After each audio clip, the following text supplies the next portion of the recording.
ஒரு முறை ஒரு கோடை காலம், அந்த நேரத்துல சவுத் ஃப்ளாரிடால ஒரு குட்டி பையன் ரொம்ப சூடாகே நம்ம ஸ்விம் பண்ணலாம்னு சொல்லிட்டு அவன் வீட்டுக்கு பின்னாடி இருந்த ஒரு லேக் மாதிரி அதுல என்ன செய்தாங்க, நான் போய் ஸ்விம் பண்ண போறேன்னு சொல்லிட்டு ஃபாஸ்டா ஷர்ட், சாக்ஸ், ட்ரௌசர்ஸ் எல்லாத்தையுமே கழட்டிட்டு போய் குதிச்சிட்டாங்க. இத அவங்க அம்மா ஜன்னல்ல இருந்து பாத்துட்டு இருக்காங்க. இவன் சொல்லாம இப்படி போயிட்டானே, சரி நம்ம இங்க இருந்து பாப்போன்னு பாத்துட்டு இருக்காங்க. இவன் ஜாலியா குளிச்சுட்டே அந்த ஸ்விம்மிங் பண்ணிட்டே இருக்கும் போது அந்த தண்ணியில தூரத்துல இருந்து ஒரு சத்தம் கேக்குது. அவனுக்கு இப்படி எட்டி பார்க்கும் போது அங்க ஒரு பெரிய ஆலிகேட்டர். இந்த முதலைய பார்த்ததும் அவனுக்கு ரொம்ப பயம் வந்துடுச்சு. ஐயோ முதல்ல வருதுன்ட்டு அம்மாவும் அதை நோட் பண்ணிட்டாங்க.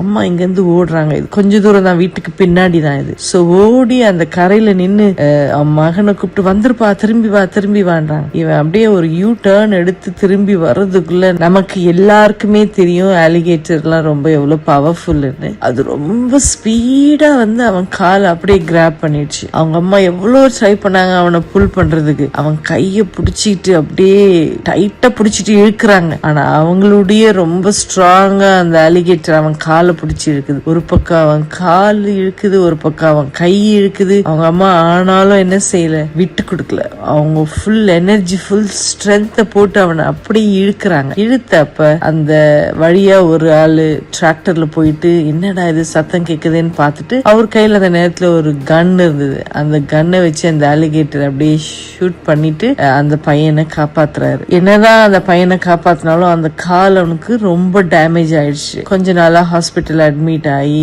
சரியாகி மாச கணக்குல வீட்டுக்கு வந்தான். பிரஸ் ரிப்போர்ட்டர் வீட்டுக்கு வராங்க பேட்டி எடுக்கிறதுக்காக. அப்ப அந்த பையன் கிட்ட எப்படி இருக்கீங்கன்னு கேட்டுட்டு உங்க ஸ்கார்ஸ காட்ட முடியுமா, உங்களுடைய அந்த தழும்புகளை. அப்ப அந்த பையன் ஃபர்ஸ்ட் காலை காட்டுறான். இது அந்த crocodile காலை இழுத்துச்சு இல்லைங்களா, அதனால வந்த காயங்கள் இது அப்படின்னு சொல்லிட்டு கொஞ்சம் மன வருத்தத்தோட சொன்னான். அப்புறம் சொல்றான், இந்த காயத்தை பாருங்கன்ட்டு ஒரு பெருமையோட ஒரு சந்தோஷத்தோட அந்த காயத்தை காட்டுறான். அது என்னன்னா அவன் கையில இருந்த காயம். அவன் சொல்றான், எங்க அம்மா என்ன அந்த அளவுக்கு என்ன செய்திருக்காங்க, அவங்க நகம் எல்லாம் என் சதையில அப்படியே பதையிற அளவுக்கு அவ்வளவு ஸ்ட்ராங்கா எங்க அம்மா என்ன பிடிச்சி இழுத்திருக்காங்க. அது அவங்களுடைய அன்பை காட்டுது அப்படின்னு சொல்லிட்டு ரொம்ப பெருமையா அந்த தழும்புகளை காட்டுறான். இந்த சின்ன பையனுக்கு மாதிரி தாங்க நம்ம எல்லாருக்குமே தழும்புகள் இருக்கு.